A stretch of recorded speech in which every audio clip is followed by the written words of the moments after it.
La vida puede ser una aventura, calurosa, rápida, lenta o triste. quizá a veces llena de altibajos. Pero de acuerdo a los psiquiatras, cualquier parte de la vida puede etiquetarse como enfermedad mental. ¿De verdad? ¿Cómo qué? Digamos que estás afectado después de una ruptura. Eso se podría etiquetar depresión, ¿Y si estás nervioso antes de hablar en público? trastorno de ansiedad, ¿O eres muy hablador y superactivo? maníaco. Eso suena un poquito demencial. Lo es. Pero, ¿cuánto de esto ocurre realmente? Preguntemos. How many people do you know that have been diagnosed with a mental disorder?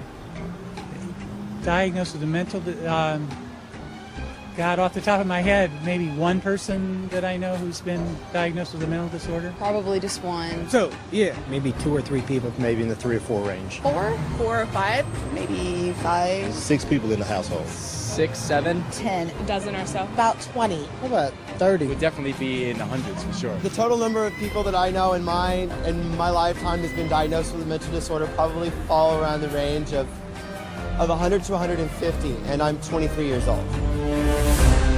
¡Wow!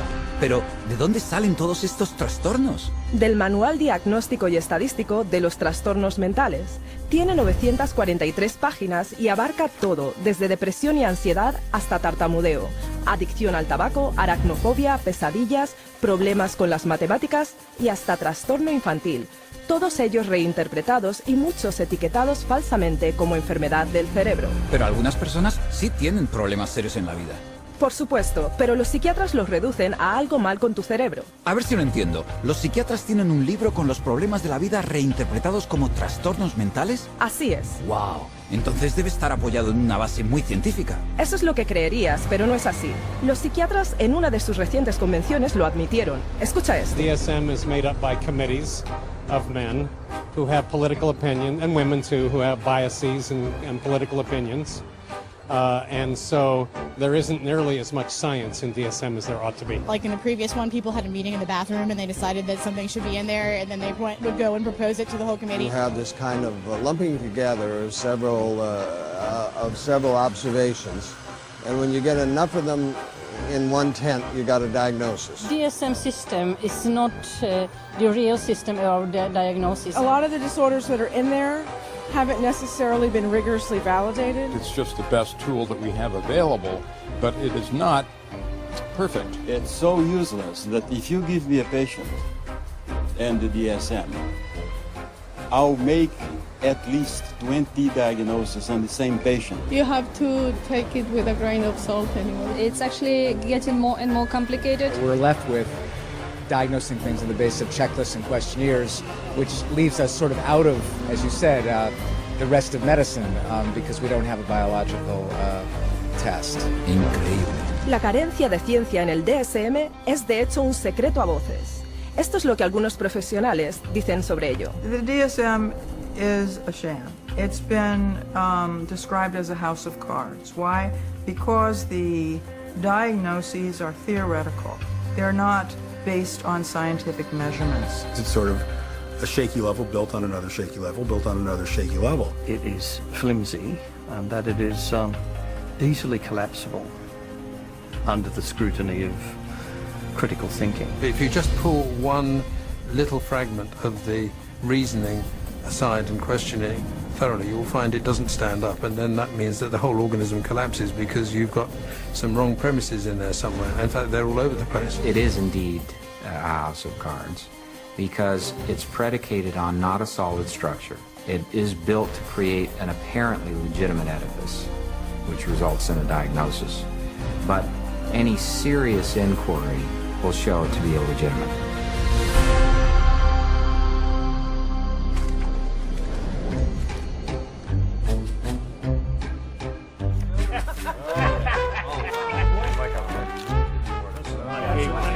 Here, I tell you. With schizophrenia. Entonces, si el DSM no se basa en la ciencia, ¿en qué se basa? Bueno, empezó con un simple deseo de que la psiquiatría y la psicología se aceptaran en la corriente dominante de la medicina. We psychologists have always desperately wanted to be accepted as a real science, as a true science. Now, what the early psychologists did was they looked around and they saw what other scientists were doing and they decided to emulate them. Modern approaches to classifying psychiatric disorders dates from the 19th century. Nearly all the clinical concepts we have today originate from that time. Probably the most important of all was a chap called Emil Kraepelin, who worked first of all in Heidelberg and then in Munich. Nunca había oído hablar de él. Emil Kraepelin se conoce como el padre de la clasificación psiquiátrica. Fue la primera persona que clasificó lo que pensó que eran enfermedades biológicas en el cerebro. Estaba la demencia precoz, que se llama ahora esquizofrenia, enfermedad maníaco-depresiva y psicosis paranoide. Todos esos conceptos todavía existen en el DSM hoy en día. ¿Eso es todo? ¿3 trastornos? Sí, solo 3, pero el sistema Kraepelin pronto se hizo muy popular. Escucha esto. Kraepelin's system caught on very quickly, not only in the German-speaking world, but also in the English-speaking world, in the United States and Britain.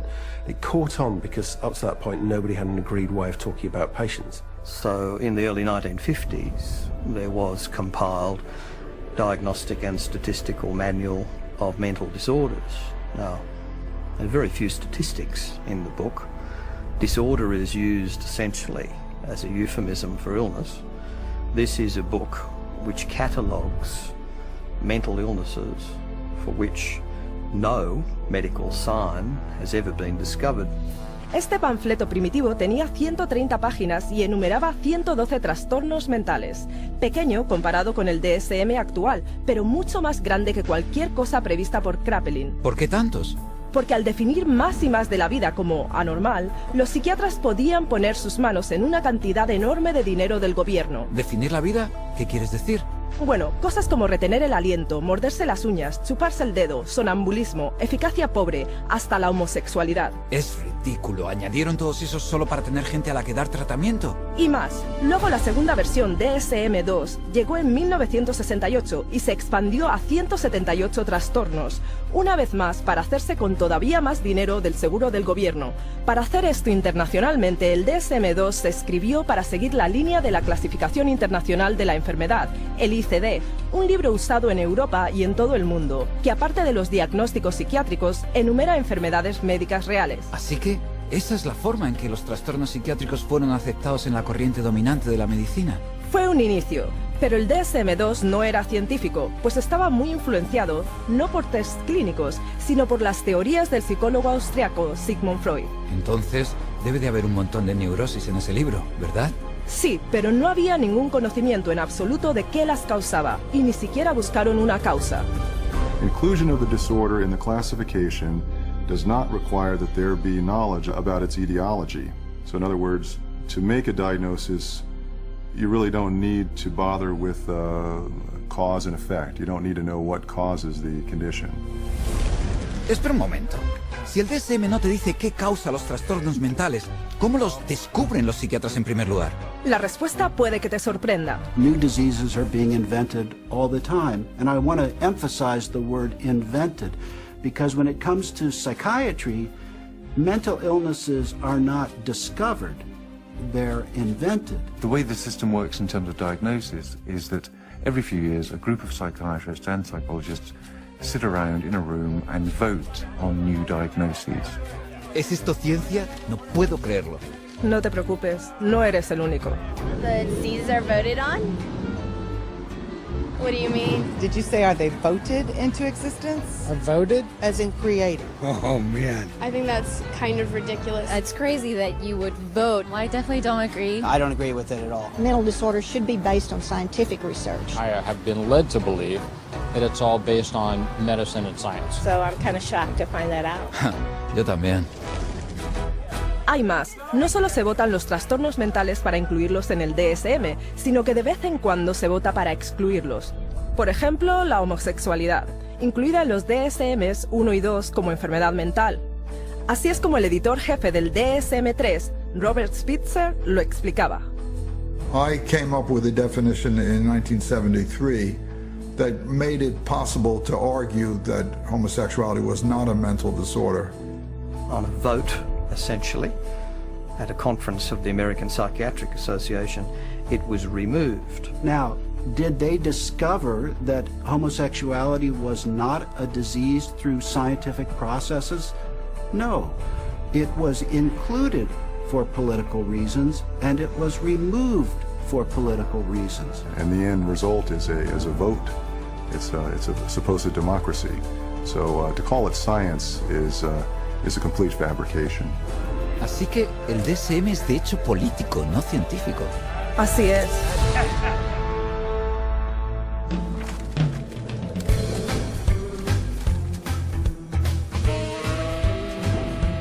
Pensaba que los psiquiatras querían ser vistos como médicos. Así es. Por eso tuvieron que hacer que su manual tuviera un aspecto más científico. Que no lo era. Así que, ¿qué hicieron entonces? Bueno, decidieron que la siguiente edición del DSM iba a ser completamente diferente. Fue una decisión que cambiaría a la psiquiatría para siempre. If you roll the clock forward to the 1970s in the United States, basically at that time psychiatry was in very poor shape for a number of reasons. First of all, it was held in very low regard by other members of the medical profession. So psychiatry was the sort of thing you did if you couldn't succeed in any other area of medicine. And people such as Robert Spitzer in America made it very clear the time had come essentially for psychiatrists, being doctors of medicine, to practice medicine. So if a psychiatrist was spending a lot of time dealing with people who were anxious, depressed, these dilemmas, these problems in living now essentially had to be redefined. And they were redefined as medical conditions. And their solution to this was to come up with a manual which defined psychiatric disorders more carefully. So, hence, we have DSM-3, which is the third edition, which was published in 1980. Bajo Spitzer, los psiquiatras que editaban el DSM-3 descartaron la psicología freudiana y decretaron que desde entonces los diagnósticos psiquiátricos fueran puramente biológicos. Así que al final se hicieron científicos. No, en realidad para nada. De hecho, las disputas políticas sobre qué trastornos incluir y cuáles dejar fuera del DSM-3 fueron todavía más ridículas. Esto es lo que un psiquiatra tenía que decir sobre ello. They would squeeze into a room which was about half the size of this one. It was much too small. And Bob would raise a provocative question and people would shout out their opinions from all sides of the room. And whoever shouted loudest tended to be heard. My own impression is it was more like a tobacco auction than a sort of conference. Y esto es lo que otro miembro del panel decisorio del DSM dijo. The low level of intellectual effort was shocking. Diagnoses were developed by majority vote on the level we would use to choose a restaurant. You feel like Italian, I feel like Chinese, so let's go to a cafeteria. Then it's typed into the computer. It may reflect on our naivete, but it was our belief that there would be an attempt to look at things scientifically. Parece como que tenían un manual de diagnóstico que parecía más científico, pero no tenía más ciencia en él que antes. Entre tanto, el número de trastornos mentales en el DSM-3 se elevó hasta 259. Pero para vender la idea de que la psiquiatría era una auténtica ciencia médica, tenían que darle un sesgo con una teoría impresionante, que sonara científica. But with DSM-3 from 1980 on, there was the progressive medicalisation of psychiatry. And the notion of chemical imbalance was invented and essentially took hold. ¡Wow! ¿Desequilibrio qué? La teoría de desequilibrio químico se sugirió en 1965 para explicar cómo la depresión podría estar causada por un desequilibrio de elementos químicos en el cerebro. Me gustaría oír eso. Joseph Schildkraut teorizó que como las drogas psiquiátricas alteraban los niveles de esos elementos químicos, entonces la enfermedad mental tiene que estar causada por demasiados de estos o muy pocos. ¿No es eso al revés? Sin duda lo es. Es como decir que como la aspirina quita un dolor de cabeza, que los dolores de cabeza los causa una deficiencia de aspirinas. Ya veo lo que dices. Pero fue lo bastante convincente como para darle a la psiquiatría y al DSM-3 el aura superficial de ciencia. Como Robert Spitzer dijo, Psychiatry felt now, gee, we're more scientific, we're part of medicine. Así que funcionó. Sí, y desde entonces los psiquiatras y la industria farmacéutica han promocionado la teoría del desequilibrio químico implacablemente, tanto al campo médico como al público. If you're one of the millions of people who live with uncontrollable worry, anxiety, and several of these symptoms for 6 months or more, you could be suffering from generalized anxiety disorder, and a chemical imbalance could be to blame. Pristique is thought to work by affecting the levels of 2 chemicals in the brain. It works to correct chemical imbalances in the brain, which may be related to symptoms of social anxiety disorder. Cymbalta works on serotonin and norepinephrine. Hundreds of thousands of patients have been prescribed Abilify. Ask your doctor. Ask your doctor. Talk to your doctor. Call your doctor. Ask your doctor about Cymbalta. Pristiq is a key in helping to treat my depression. Ask your doctor about Pristiq. You come to my office, and I say to you, well, you describe what's going on in your life and your symptoms, and I say, well, it's clear to me that you've got a chemical imbalance, and we're going to write you a prescription for this. The truth of the matter is, there's no such thing as a chemical imbalance. There's no test out there that they can depend on that tells you have a chemical imbalance. There's actually, in fact, dozens of studies showing that there isn't any measurable imbalance. So psychiatrists will explain to patients all the time, this is just like diabetes. In diabetes, you have low insulin, we have to readjust the insulin level. In depression, you have low serotonin, we have to readjust the serotonin level. But actually, we have already proven that there's nothing wrong with serotonin levels. It's completely a myth, disproven by our own evidence. I had a psychiatrist. He said that, in his professional opinion, this child had ADHD, a chemical imbalance of the brain. And when he was questioned on the witness stand as an expert witness for the state, he was asked if they had done an MRI. He said no. He was questioned if they had done a CAT scan. He said no. He was asked if they had done any bodily fluid check known to medical science to prove that this child had a chemical imbalance of the brain. He says no. And when he was asked how he arrived at this ADHD diagnosis, a chemical imbalance of the brain, it came down to that he had counseled and observed this child for 2 hours, and half of the time was observing. How do you arrive at a diagnosis of a chemical imbalance of the brain by talking to a child and observing them for 2 hours? You don't, okay? It's pure guesswork. Vaya, de verdad. Míralo por ti mismo. Esto es lo que pasó cuando una persona con una cámara oculta fue a varios psiquiatras pidiéndoles que le hicieran tests para enfermedades mentales. Of any scientific test? Not that I'm prepared to do this time. So you getting that I have adjustment, what do we Adjustment disorder, mixed emotional features. It just means situational stress. Right, It's a formal diagnosis. But I'm saying, just where do you get that from? I take you at face value. In terms of diagnosis, there's no way that I can x-ray or project or allow. So it's very hard to have any kind of measure, because whatever's going wrong is happening in there, and we just can't go in and open up, somebody's skull and scoop something out to measure. Right now, we don't have an X-ray or a blood test. That doesn't mean that the diagnosis is not real. The diagnosis is for insurance, and I'm not really trying to think too much in terms of diagnosis. I don't really see that as my main job here, to make a diagnosis, except to give something to the insurance that's reasonably accurate. But we don't even really know what's going wrong in the brain. So all the things that we found were found by accident. Estoy atónito. El diagnóstico psiquiátrico se basa puramente en la opinión individual. Sin importar lo que hagan, están equivocados. La BBC británica hizo incluso un programa sobre esto con 10 voluntarios, 5 considerados normales y 5 diagnosticados anteriormente como enfermos mentales. Fueron observados por 3 expertos a quienes se les pidió determinar quién era quién. Vaya hombre. Mira esto. We think that it's likely that you've had a history of bipolar disorder. Is that correct? You're wrong. Okay. We've come to the conclusion that at some time you've been diagnosed with a mood disorder. You're wrong. We were wondering whether at some point in your life maybe that you had suffered from a significant psychiatric problem of some kind or other. No. Not at all? You are wrong. All right, okay. 3 wrong diagnoses in a row. After a whole week of observation, the panel have identified just 2 out of 5 disorders.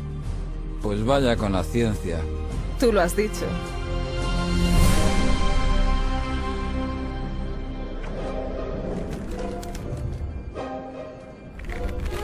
Okay, time in.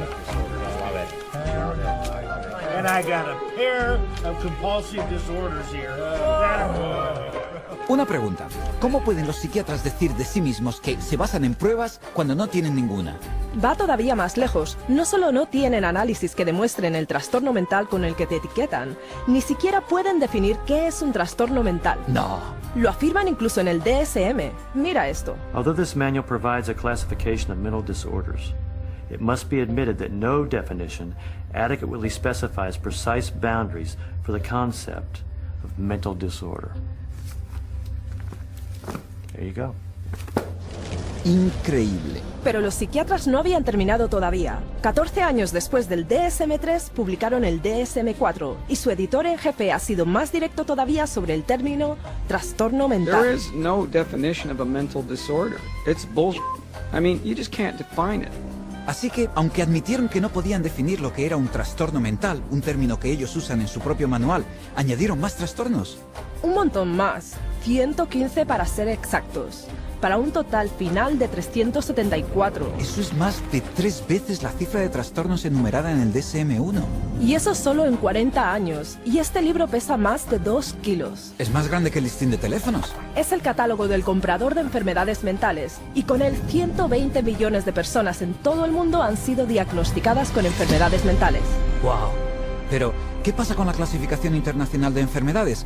¿Ha habido un aumento en los trastornos mentales ahí también? Definitivamente, la sección de trastornos de conducta del ICD es prácticamente paralela al DSM. Lo que sea que pase en el DSM se refleja ahí también.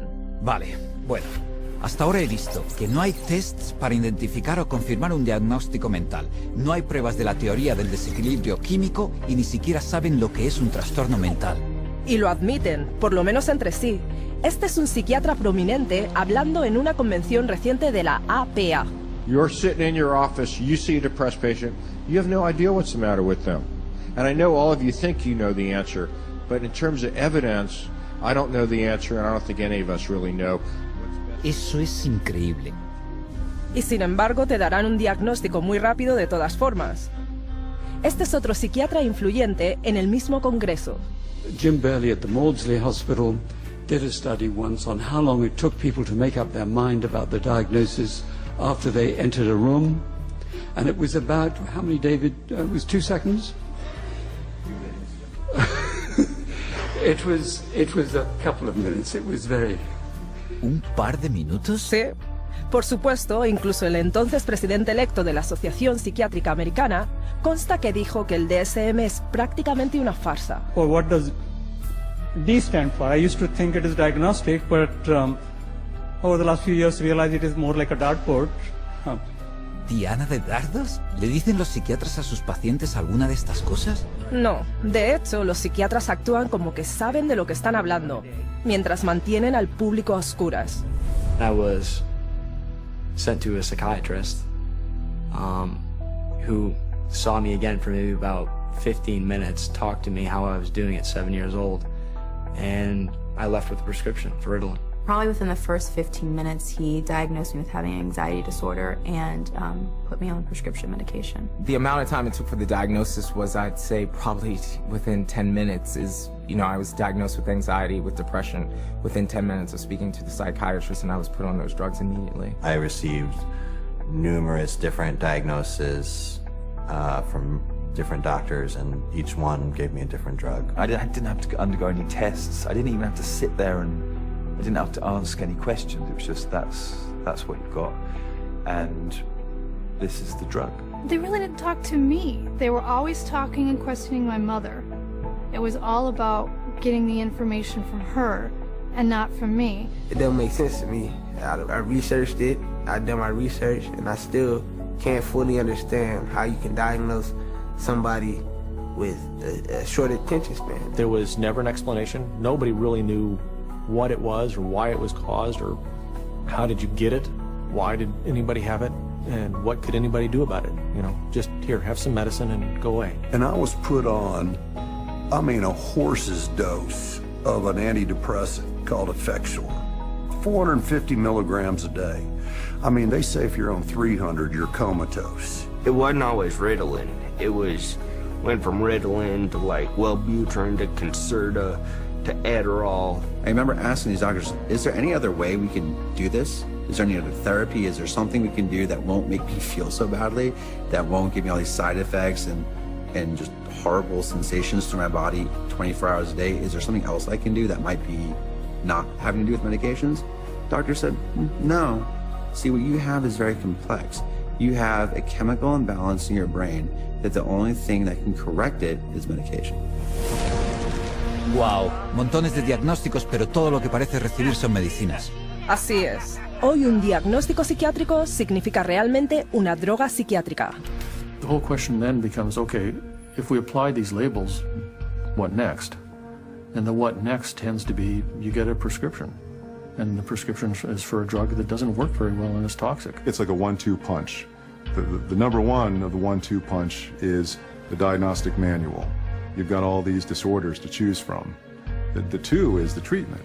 So you've got the diagnostic manual in place, you've got a machinery in place, and then you've got this treatment that is there for the taking. For everything you can think of that might seem to be odd behavior, the psychiatry field has a name for it. And then for every name of every diagnosis you have, there's going to be pharmacology behind it, and they have a pill for it. Let me fan it out and pick a card, and there you go. Here's your label, and there's the drug that we'll give you to go along with that label. 98%, maybe 99% of people will get a diagnosis that justifies the use of a medication and also a follow-up appointment. Because remember, the business of medicine, the business of psychiatry, is seeing patients. And the psychiatrist that tells a patient they don't have a problem and there's no medicine for that problem doesn't have a very busy practice. And that's sort of the purpose of the DSM-345, to provide a diagnosis that can be given a drug for that patient. It's a quick buck. You don't need to do a physical exam. You put it in the chart, it's done. Prescribe away. Lifetime patient. That's what the DSM is for. ¿Están diciendo que el DSM solo está ahí para justificar el tratamiento con la droga? Me temo que sí. ¡Wow!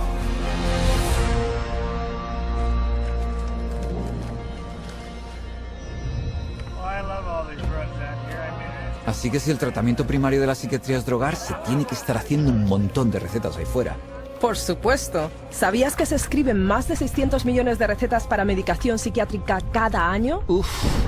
¿Pero qué pasa con los pacientes que no quieren drogas? De hecho, el DSM tiene una categoría para eso también. It says V15.81, non-compliance with treatment. Now this category can be used when the focus of clinical attention is non-compliance with an important aspect of treatment for a mental disorder or a general medical condition. If you refuse treatment, then you probably are mentally ill, ipso facto, by that fact alone. Así que, si no haces lo que te dice un psiquiatra, ¿eso es un trastorno mental?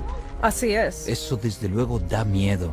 ¿Y por qué no seguirían el tratamiento? Porque las drogas que los psiquiatras recetan pueden causar algunas reacciones físicas muy fuertes y graves. ¿Quieres decir efectos secundarios? Bueno, no exactamente. Drugs really don't have side effects. Drugs only have effects, and we arbitrarily differentiate those effects of the drug that we like, and we say these are the effects of the drug. And those that we don't like, those are the side effects. It's akin to saying that a bomb that comes down on a building kills people and destroys the building, and the military general says, oh, killing of the people is really a side effect. No, you cannot separate out the destroying of the building and the killing of the people. And so these are not side effects, these are direct effects of the drug creating disaster. People think antidepressants are going to make them happy, but it's not what they do. They numb them down, and then in themselves there's a withdrawal state from the antidepressants. They just become like robots, some of them. They're not actually able to experience the whole variety and range of human feelings and emotions and work with them and express with them and share them with others. Because once you sort of put somebody on a heavy dose psychotic drug, I mean, you're just dehumanizing them. These are very potent, very toxic medicines, cause on themselves diabetes, high cholesterol, cause what's called a metabolic syndrome, truncal obesity, premature hardening of the arteries. They affect the heart and the lungs and the kidneys, and you never know exactly what to expect. Most psychotropic drugs lead to massive weight gain. Some of them, like olanzapine, for example, can lead to weight gains of 25, 30, even 40 kilos in a year or two. And that is serious. One of the side effects is it affects your sexual performance abilities. In people who are on a lot of medication, they're just totally unable to detoxify through their liver, and then other functions of the body shut down one by one. These drugs have on their labels may increase risk of suicide and homicide in people who take them. Just like a carton of cigarettes test to say may be hazardous to your health. And there's cases where many people who commit suicide or commit acts of violence are on these medications, which definitely has this type of side effect. You look at the side effect profile is identical to what they're trying to treat, and in some cases worse, and especially in the instance of suicide, then you could see that it's an extremely treacherous area with very, very little actual science behind it. ¿Te lo puedes creer? Esas drogas son peligrosas. Sí, y ha habido miles, quizá incluso millones de víctimas que vinieron a la psiquiatría por ayuda, pero se les dieron drogas que en última instancia les destruyeron. Gente como Candace, que tomaba Zoloft porque estaba nerviosa antes de los exámenes. Steven, que se suicidó 19 días después de que lo pusieran a tomar Prozac. Julie, que planeaba ir a la universidad y se colgó después de 7 días de tomar Zoloft. Matthew, de 13 años, cuando se colgó. Matt, un joven de 21 años que tomaba una mezcla de drogas psiquiátricas. Caitlin, que tomaba Zoloft y Trazadone. Beth, a la que se le dio Paxil para los problemas de sueño. Matthew, quien después de empezar con Lexapro. Charles, tomando Clozaril. Caitlin, con 12 años. Megan, Aaron. Espera. Esto es demencial. ¿Me estás diciendo que toda esta gente que se suicidó había estado tomando drogas psiquiátricas? Sí, un estimado de 42.000 muertes al año se han vinculado a drogas psiquiátricas, ya sea por homicidio o por suicidio. Eso es más de 3.000 personas al mes. Tendrían que sacar esas drogas del mercado. Claro que deberían, pero como esas drogas son con mucho el principal tratamiento que los psiquiatras les ofrecen a sus pacientes, ellos restan importancia a los riesgos, y sus pacientes pagan el precio. When you get on the psychiatric drugs, you feel just like you don't really want to live anymore. Like, just depressed all the time, and you feel sad. You don't feel like you're in your own skin. It almost feels like you just want to come out of your skin all the time. You get really bad headaches, I'd start shaking, I wouldn't sleep very well, I'd have nightmares. I had started shaking really bad, and it was like uncontrollable, you know, and it's like, I don't understand why I shake so much. It brought on the symptoms that I was trying to escape from, very severe. I'd go through spells where I'd just be completely just dead.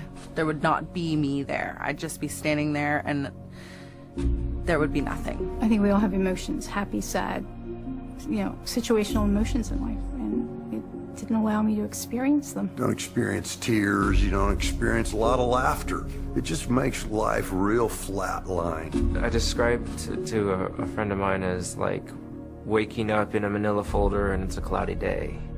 Everything is boring, unmemorable, unspecial. It changed me. It changed who I was. It changed the essence of my personality. You know, it just started making me worse. And I got in such bad fights with my brother. I scratched his face up and, you know, stuff like that. I started to experience suicidal ideations almost immediately. And I had never had any feeling like that before. I remember when I was at home one day, I had taken my medication and I thought about killing myself, and I got really scared, so I ran to my brother and I told him, and he just held me and told me not to give up and to just keep trying. And I actually thought that's maybe the one thing that I do have control over, that I could, you know, I could off myself, and I would be out of this roller coaster of an existence. I have been raped. I have been coerced into doing things that I do not care to speak of. But just to put it in perspective, even having experienced that, the experiences in thoughts and loss of self that I had, being put on Prozac was the worst violation I have ever experienced. Estoy mudo de estupefacción. La gente ni siquiera sabe lo que estas drogas están haciendo porque confían en su psiquiatra. No solo eso, estudios recientes han mostrado que sus drogas como los antidepresivos no curan trastornos mejor que una pastilla de azúcar, un placebo. Así que, para recapitular, no solo el DSM proporciona la etiqueta que los psiquiatras te ponen, sino que justifica que te droguen con drogas poderosas que tienen un montón de efectos secundarios y que ni siquiera funcionan. Esto está fastidiado. Definitivamente. Y luego todavía se aferran a la idea de que pueden corregir tu conducta indeseada con sustancias químicas.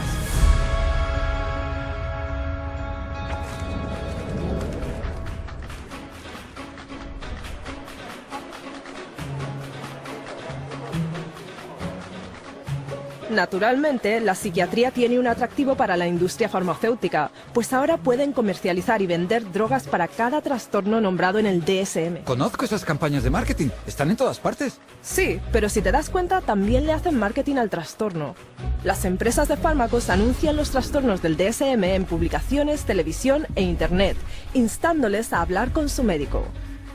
Ponen a sus expertos pagados en programas de entrevistas para hablar de la última epidemia de enfermedad mental. Colocan artículos en los periódicos sobre estas e incluso contratan a psiquiatras para llevar a cabo estudios y escriben ponencias para darle a los trastornos el aire de ciencia. Porque si la gente piensa que tiene el trastorno, pedirá la droga.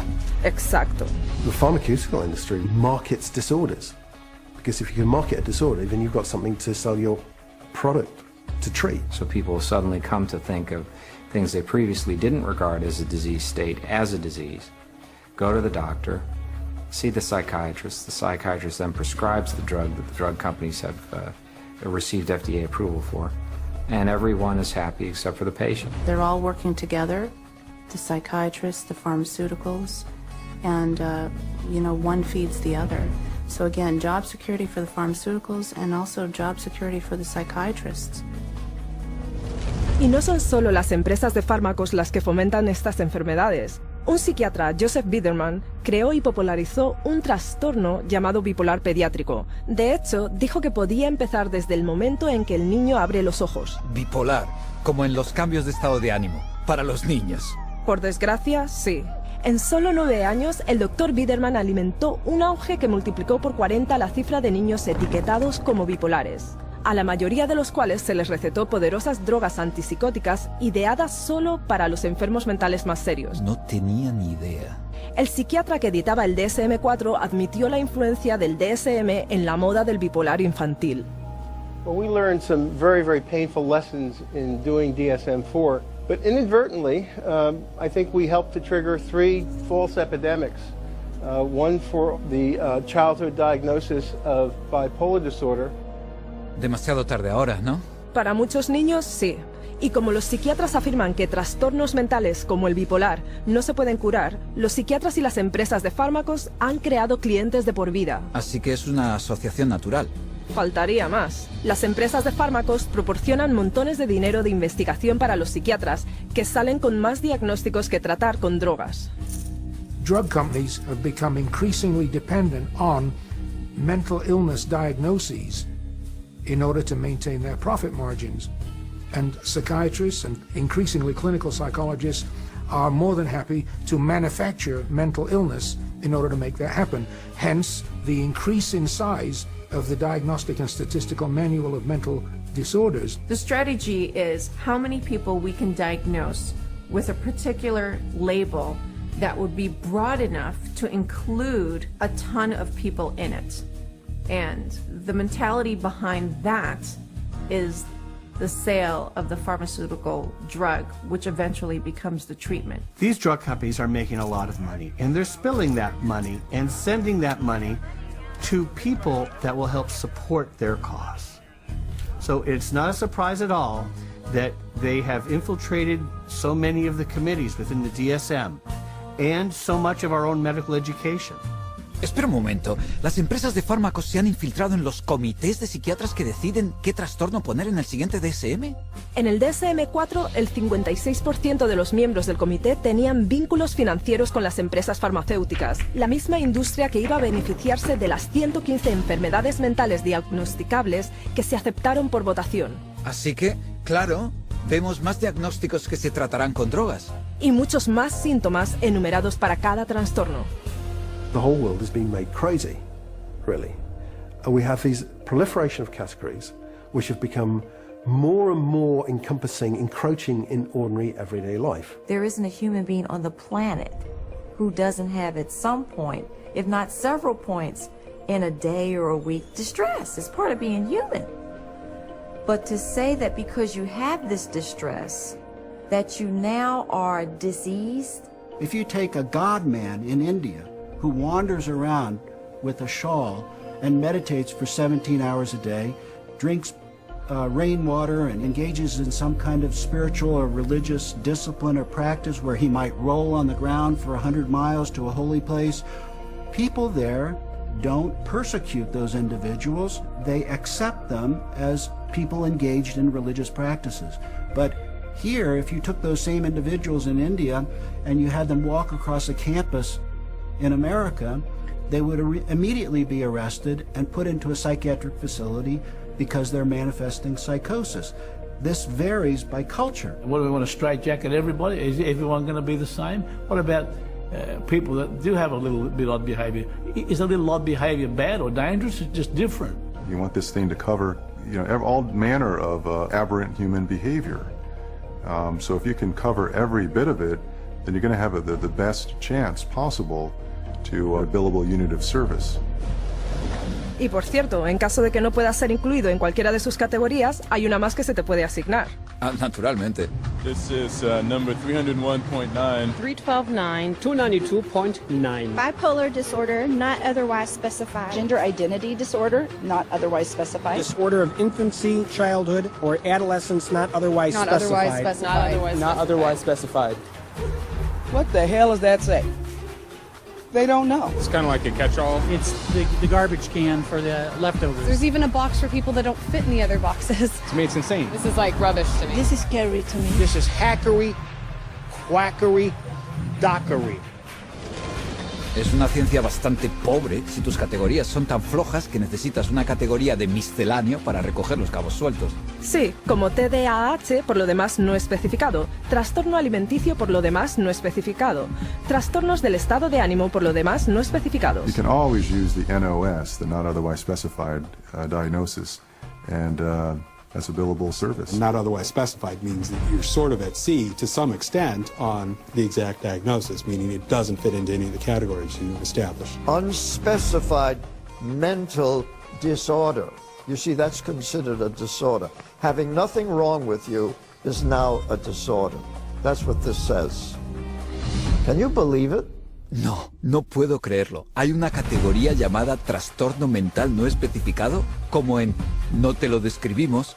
¿Eso es una enfermedad mental también? La cosa se pone más demencial. De acuerdo al DSM, podrías ser diagnosticado con un trastorno mental que ni siquiera está en la lista. Estás de broma. Escucha esto.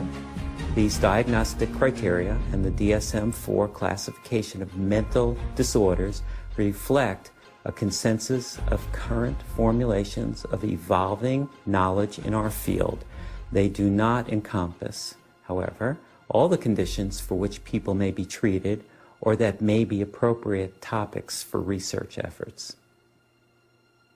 It's even in the language of the introduction, it's basically saying we're trying to have a diagnosis to cover all the bases of anything that somebody could come in complaining about, which is, again, entirely backwards from how medical diagnoses are come to. Este DSM no está ni siquiera cerca de la medicina, ¿verdad? Para nada. Es puro marketing.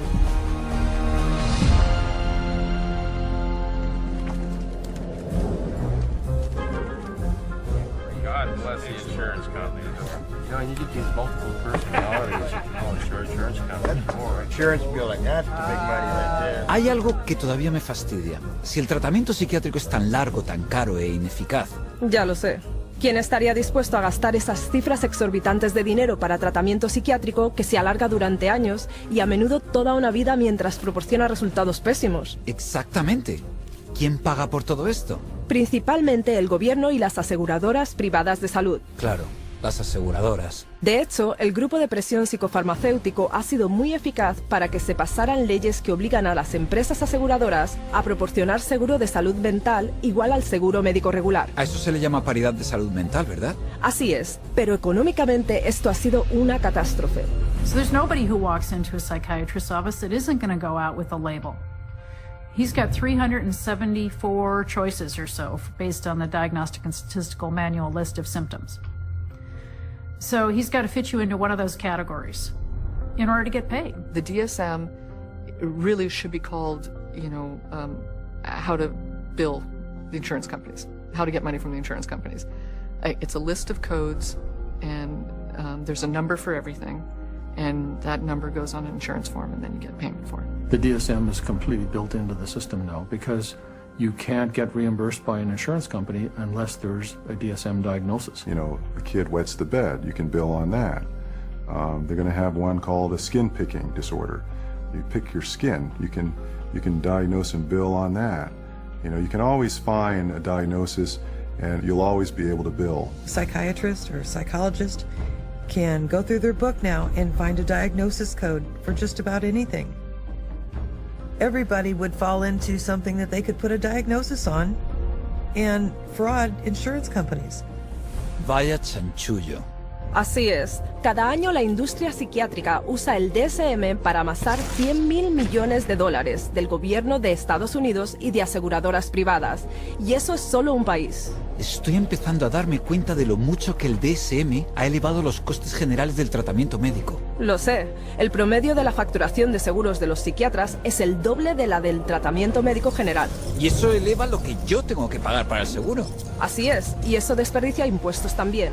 El programa de seguros de salud mental del estado de Texas estaba casi en la bancarrota debido a una clase de droga psiquiátrica muy cara que se recetaba normalmente para el trastorno bipolar. Vaya, eso es un montón de drogas. Sin duda lo es. Y encima de eso, como los diagnósticos del DSM son tan arbitrarios, otro problema enorme y costoso es el fraude de seguros. Se ha pillado a los hospitales psiquiátricos privados haciéndose pasar por clínicas para dejar de fumar o para perder peso, para conseguir gente que sea admitida. Pagando a los reclutadores $3.000 por cabeza para conducir a los pacientes del seguro a través de sus puertas. Y a retener a los pacientes dentro tanto tiempo como sea posible hasta que se les acaba el seguro. ¿Y todo esto es por el dinero del seguro? Así es. Y una vez que los pacientes están inscritos, se puede sacar cualquier diagnóstico del DSM para justificar el tratamiento. Mira el metraje de esta cámara oculta de alguien que se hizo pasar como trabajador de un hospital psiquiátrico. Patient display. That's how my opening is always a classic. Patient display. He's sort of, what do you think? You think he's I thought I've interacted with him a lot. I thought he's always appropriate. Let's say, but under behavior, what's some good words in here? He's not negative. He's sort of intrusive a little bit. Not really. He doesn't push limits anymore. He's really actually intrusive. He acts sort of anxious. Focus on the negative. And why should we focus on negative? Because that's how they get paid. I mean, this is what they told me. I mean, you write what you want to write. I know I got to write for you. So, I know what I have to write. You know what I mean? So that's why why do you have to write it? So, this place can get paid. Okay. It's a business thing. It's not like I'm lying, but I always pull the negative out. You're supposed to. They tell you to. What? The negative? Pull the negative out. You pull it out of them. Eso no puede ser ético. No lo es. Y eso es solo el inicio del fraude. A los que proporcionan servicios psiquiátricos se les ha pillado facturando a las aseguradoras por tenerles escuchando música, viendo la tele o jugando al bingo, cobrando por llamadas para despertar, entradas de cine o viajes al extranjero. O por afirmar que trataban a la gente que estaba en la cárcel en coma o incluso muerta. No. Algunos psiquiatras han facturado incluso por tener sexo con sus pacientes y llamarlo terapia. es repugnante. Como un director de fraude de seguros dijo, el alcance del fraude solo está limitado por la imaginación. No tenía ni idea. No hay muchos que la tengan. Las estafas en la salud mental timan a las aseguradoras y a los contribuyentes 5.000 millones de dólares cada año solo en Estados Unidos. Deberían arrestar a esos criminales, encerrarlos y tirar la llave.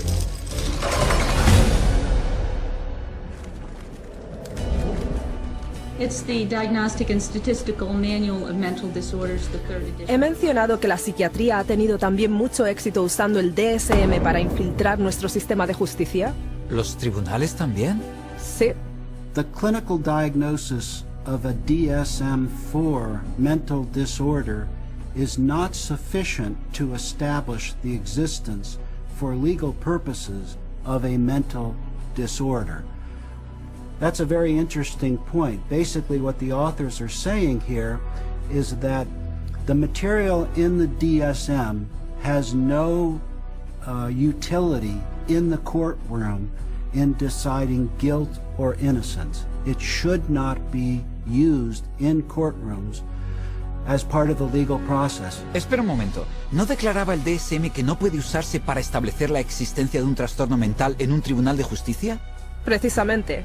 Y sin embargo, se usa todo el tiempo. Sí, es como la alegación de demencia. More specifically, not guilty by reason of insanity. Y las batallas por la custodia, compromisos civiles, tribunal sucesorio. Currently suffer from any type of mental illness that would make her a danger. He leído de psiquiatras ante los tribunales en bandos opuestos, cada uno usando el DSM para reforzar su caso, y cada uno de ellos fue aceptado por el tribunal como testigo experto. There was no evidence, as far as I could see, for psychosis or delusions. Because he's suffering from narcissistic personality disorder and a delusional disorder, grandiose. Una contradicción completa. No siempre ha sido así. In the beginning of the 20th century, a psychiatrist in a courtroom would be laughed out of the courtroom by and large. Today it's commonly accepted testimony as long as it's in accord with the DSM. The danger in using the DSM in a court setting is that you're using a vocabulary that the judge or the jury doesn't fully understand. They are, by concocting these psychobabble words, it makes it seem like there's something there that may not be there. The courts have allowed all this junk science to come into the courts, and they've made case law on it. And once the case law is made, we're stuck with it until it gets overridden. They come in with tests, they come in with their diagnostic categories from the DSM, and they say, we've done tests, we've determined that this person has this numbered malady, and therefore they do. And there's almost no way to pry a judge out of accepting that. When a psychiatrist makes a diagnosis in court, is that the person is sent to a mental institution, deprived of liberty, and we have no idea whether he's guilty or not. Basándose en los diagnósticos del DSM, se interna a alguien en un psiquiátrico cada 40 segundos. Esto está absolutamente fatal. Y cualquiera, en cualquier momento, puede perderlo todo debido a la opinión de un psiquiatra. Escucha esto. I went to a stop smoking course at Vanderbilt. And the doctor, the lady that ran the program said that she goes, we need to get you on a stop smoking medication.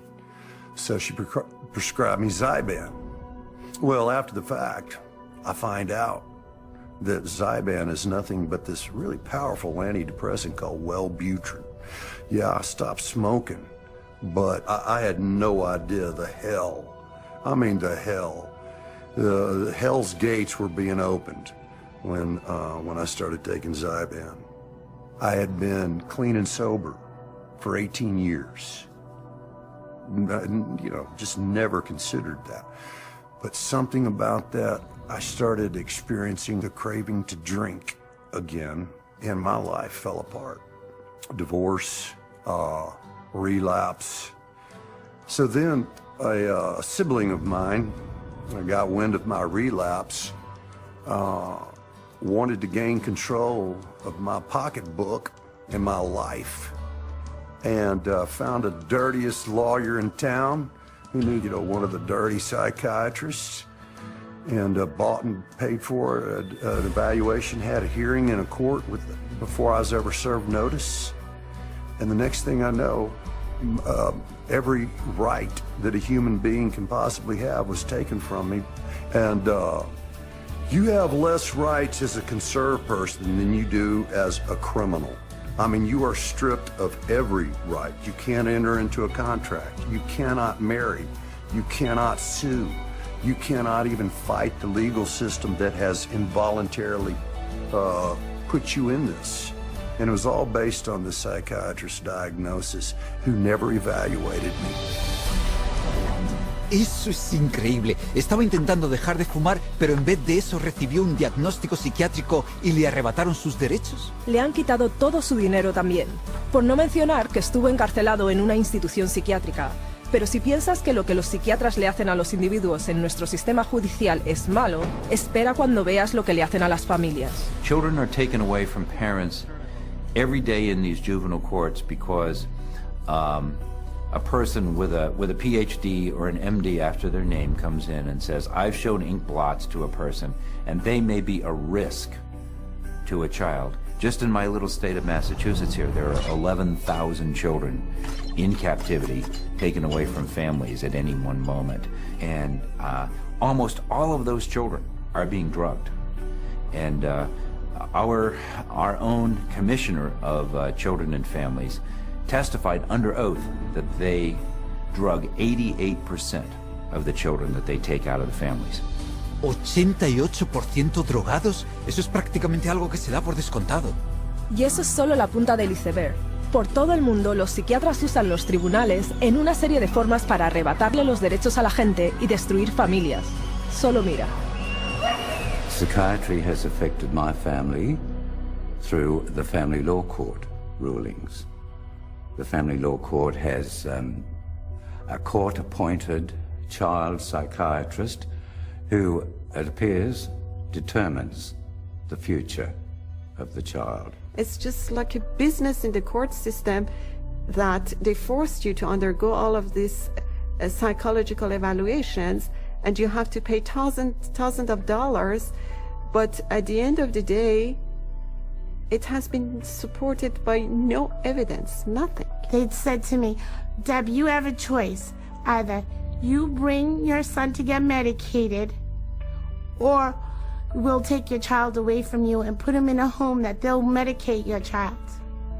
And then good luck. Basically, they were saying, good luck, Deb, to try and get your son back, but you'll get him back medicated anyways. And they put her in hospital, and that's when the psychotropic drugging started with Becky. And at that stage, I had no say over it. They refused to let her go. They would not let my daughter go unless she take medication. This was again a recommendation from the psychiatrist that once my son was radically ripped from his home and literally kidnapped and put in a new home with a perpetrator of domestic violence and of sexual assault, and is where he now lives, this psychiatrist said that he was never to have any counselling and never to see anybody. To have your family just disrupted like that, ripped out from under you, really, your whole life, just gone like that, and then you have to fight every day to get him back. It was very devastating. In some ways, it's worse than a death because it's unresolved, and you know what the truth is. And you feel like giving up and not fighting back for that custody of that child, but you can't. Yeah, there's just no justice. Esto es terrible.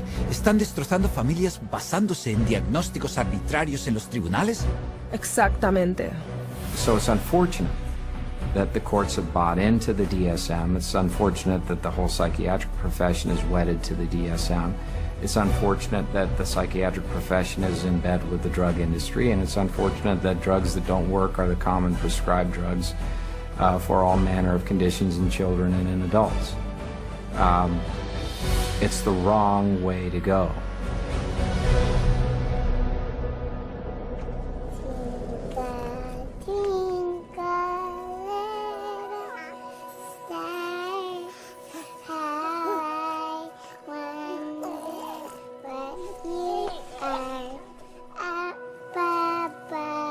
Oh, no a ellos también. Por desgracia sí, los niños son ahora un objetivo de mercado enorme para la psiquiatría. El número de trastornos de la infancia incluidos en el DSM ha ascendido como un cohete desde 3 trastornos en 1952 hasta 44 hoy en día. Eso es 15 veces más. Y aún así el DSM básicamente admite que no debería diagnosticar a los niños. In early childhood, it may be difficult to distinguish symptoms of attention deficit hyperactivity disorder from age-appropriate behaviors in active children, such as running around or being noisy. We basically don't know the diagnosis from normal childhood. That's what that's saying. Trastorno del déficit de atención e hiperactividad. Así es como los psiquiatras llaman a los niños que no se sientan quietos en clase, se agitan, corren o trepan mucho. Básicamente conducta infantil, ¿verdad? Así es, y 20 millones de niños en todo el mundo han sido etiquetados con algún trastorno mental. Así que, en vez de dejar que los niños sean niños, los psiquiatras les dicen ahora a los padres que sus hijos están enfermos mentalmente y que necesitan drogas psiquiátricas. It used to be that you were on the playground, you had the weird kid, you had the shy kid, you had the goof off, you had the hyper kid. You can't have that anymore. Now it's all medical diagnoses. For them to come up with new diseases and new issues and diagnosis in their book, it doesn't correct bad behavior, okay? They can give children all the pills they want. It still doesn't correct bad behavior. The thinking still is, you must fit into this mold. And if you don't fit into this mold, there's something wrong with you. And if you're not the person who designs the mold, too bad for you. A child is labeled and then they're brought to professionals who are trained a very particular way. They're all being trained that if the child fits into this category, then we should consider putting them on Ritalin because that's what they do. That is the protocol. The way the Ritalin will be marketed to the parents is that they will say, this is a drug to calm your child down. What they won't say is that methylphenidate is a form of speed. It's a form of amphetamine, and what we're actually doing is overdosing your child on speed. It's a stimulant, so naturally it's going to increase heart rate, increase blood pressure, and you put a kid out on a football field on a hot summer day, and his risk of having a cardiac event of some sort has just gone up. ¿Sabes? He oído que los estimulantes que se les dan a los niños con problemas de atención son químicamente muy similares a la cocaína. Sí, y tienen un potencial tan elevado de que abusen de ellos que están incluidos por el gobierno de Estados Unidos en la misma categoría que la morfina, el opio y la metanfetamina. Así que, ¿a quién van a drogar los psiquiatras a continuación? ¿A los bebés? Exactamente. Usan lo que llaman clasificación de diagnóstico de 0 a 3 o DC-03.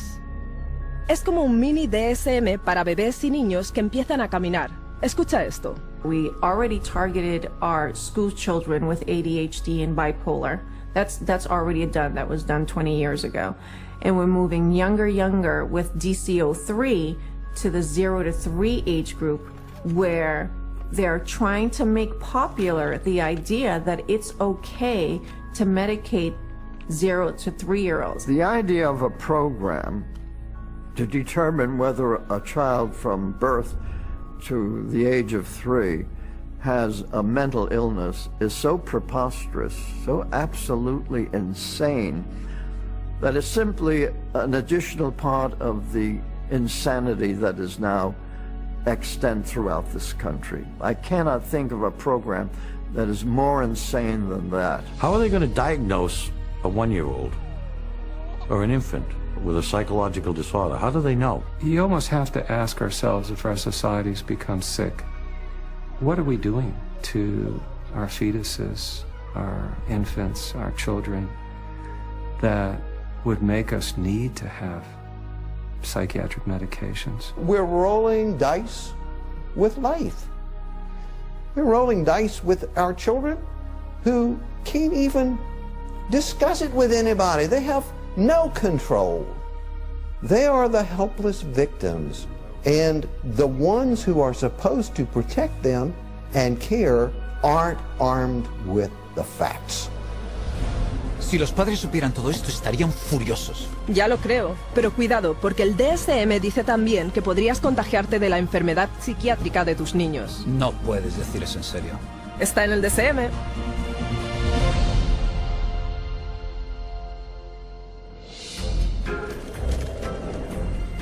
We're going to talk about some of the proposed changes that are suggested for DSM-5.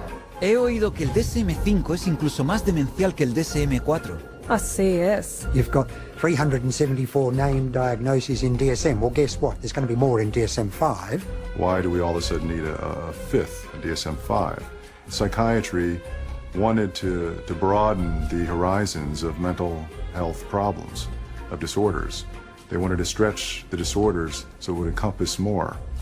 And to do that, they're going to add more diagnoses. We need more diagnoses like we need a hole in the head, really.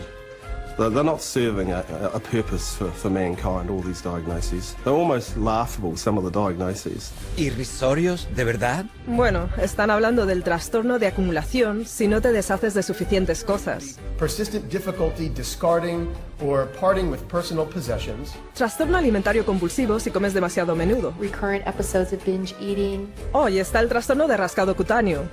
So it's recurrent skin picking resulting in skin lesions. ¿Son esos trastornos mentales? Y para los niños hay un nuevo trastorno que recogerá un número enorme de niños cuyos berrinches no califican todavía como para llamarlos bipolar. They've created temperate dysregulation disorder to seem a little bit more mild of the condition and include a lot of the younger population in terms of that diagnosis. And what it essentially does, it just broadens bipolar disorder into a whole other new category. And where they don't fit into bipolar, now they can fit into this other diagnosing criteria. Así que la red se está haciendo cada vez más amplia. Más de lo que crees, están considerando incluso añadir una etiqueta por emplear demasiado tiempo en el ordenador. Internet addiction diagnosis. It's another example of, just taking something going on in the popular culture that's, pretty widespread, and then finding a way to pathologize it. I know people personally that spend 12, 13, 14 hours a day on the internet or social networking groups like Facebook. So there is something going on there. But is it a condition that we need to then label and drug? Absolutely not. Eso es irrisorio. Sí, hasta que consideras que en China el gobierno ya ha establecido clínicas psiquiátricas que tratan a los adolescentes por, entre comillas, uso problemático del ordenador, a veces usando el choque eléctrico para curarles. No. Y si crees que eso es malo, hay una inclusión más en el siguiente DSM que es verdaderamente espeluznante. ¿Se pone peor? Este toma el diagnóstico de la enfermedad mental un paso más allá, síndrome de riesgo de psicosis, conocido más recientemente por el enrevesado título de síndrome de síntomas psicóticos atenuados. Eso es un trabalenguas. Pero, ¿qué significa eso?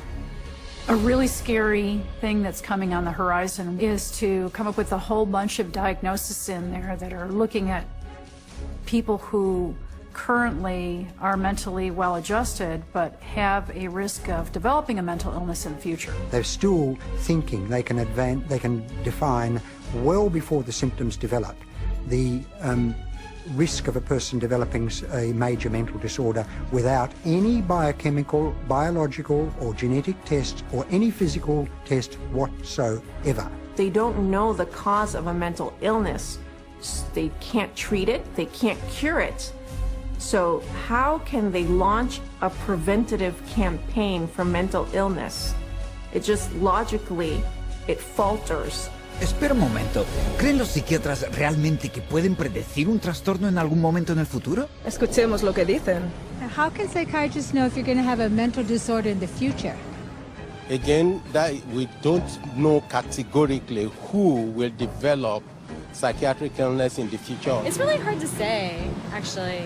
I don't know if you could 100% predict for anybody. You can't forecast if one will develop a psychiatric disorder.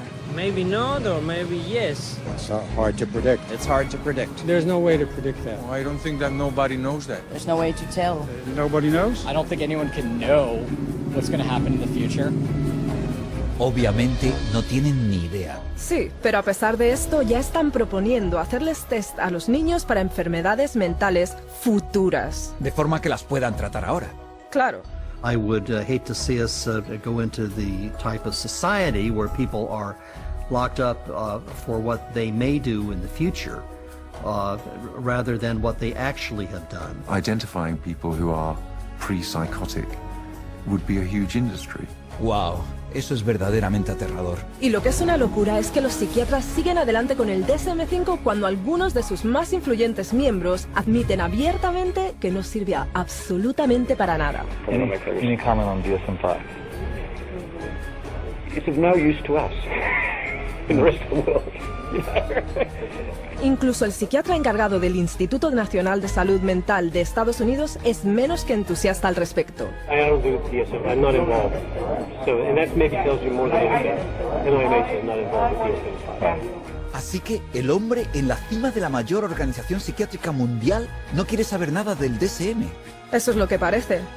Es un fraude total. The Diagnostic and Statistical Manual is effectively the story that is being wrapped up in statistics and numbers and categories, that when medicine tosses, doesn't fit any of our categories over to psychiatry, psychiatry says we'll find a category, and if we don't, DSM-5 or 6 or 7 will. I think in 2016 we'll be looking at DSM-6 and there will be 1,425 diagnoses and I'll have 900 of them.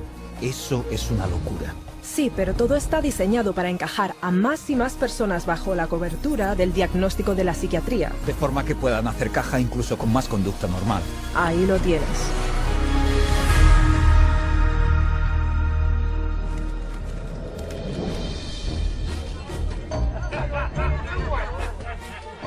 Entonces, si el DSM es tan completamente inútil, ¿por qué los psiquiatras...?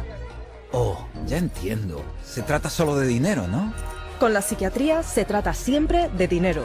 Y todo empieza con el DSM. Como Robert Spitzer dijo, The American Psychiatric Association found out it could make a lot of money by selling it.